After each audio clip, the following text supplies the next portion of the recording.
बहुत समय पहले की बात है। एक छोटे से गांव के पास घने जंगल में एक भयानक असुर रहता था।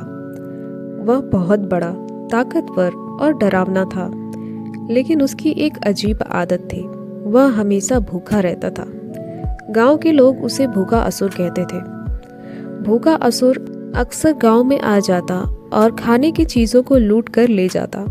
गांव के लोग बहुत ही डरते थे और जब भी असुर आता वे अपने घरों में छिप जाते।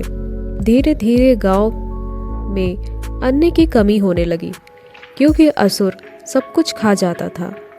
एक दिन गांव के बुजुर्ग ने सभा बुलाई। सभी लोग चिंता में थे। उन्होंने कहा, अगर ऐसा ही चलता रहा तो हम सब भूखे मर जाएंगे। हमें कुछ करना होगा। गांव में एक युवक था जिसका नाम अर्जुन था।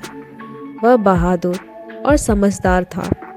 अर्जुन ने कहा, हमेशा डर कर भागने से समस्या का हल नहीं होता। हमें असुर की भूख का कारण जानना होगा। अर्जुन ने निश्चय किया कि वह असुर से मिलेगा और उसके भूख का रहस्य जानेगा।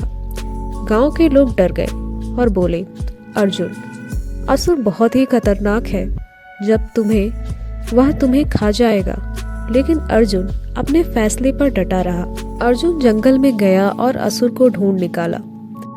असुर एक विशाल पत्थर पर बैठा हुआ था। वह उदास लग रहा था। लेकिन अर्जुन ने डरते हुए पूछा, हे असुर, तुम हमेशा भूखे क्यों रहते हो? असुर ने गहरी सांस ली और कहा, मैं जितना भी खाता हूँ मेरी भूख कभी नहीं मिटती। मैं सोचता था कि ज़्यादा खाने से मैं संतुष्ट हो जाऊंगा, लेकिन ऐसा कभी नहीं होता। अर्जुन ने कुछ देर सोचा और फिर बोला, असुर, तुमने कभी प्यार और दोस्ती का स्वाद चखा है? असुर आश्चर्यचकित होकर बोला, प्यार और दोस्ती, ये क्या होता है? अर्जुन ने कहा, हमेशा दूसरों का खाना छीनने से पेट नहीं भरता। कभी कभी दूसरों के साथ मिलकर खाना और खुशी बांटने से सच्ची तृप्ति मिलती है। अर्जुन ने असुर को गांव आने का न्योता दिया और कहा कि वह गांव के लोगों के साथ मिलकर भोजन करे। असुर को विश्वास नहीं हुआ, लेकिन उसने अर्जुन का प्रस्ताव मान लिया। जब असुर गांव आया तो लोग डर गए, लेकिन अर्जुन ने उन्हें समझाया कि असुर अब गांव का मित्र है। गांव वालों ने मिलकर एक बड़ा भोज आयोजित किया और असुर को सम्मान पूर्वक बुलाया। असुर ने पहली बार प्रेम और अपनापन महसूस किया।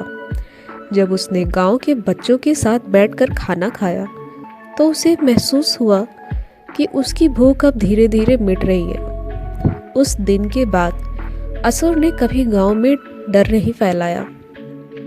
वह गांव की रक्षा करने लगा और अर्जुन का सबसे अच्छा मित्र बन गया। इस कहानी से हमें यह सीख मिलती है कि प्यार और मित्रता किसी को भी बदल सकती है। स्वार्थ और लालच से कोई संतुष्टि नहीं मिलती, लेकिन जब हम खुशी बांटते हैं तो असली सुख मिलता है। Thanks for watching this video. If you enjoy this video, please like, share and subscribe.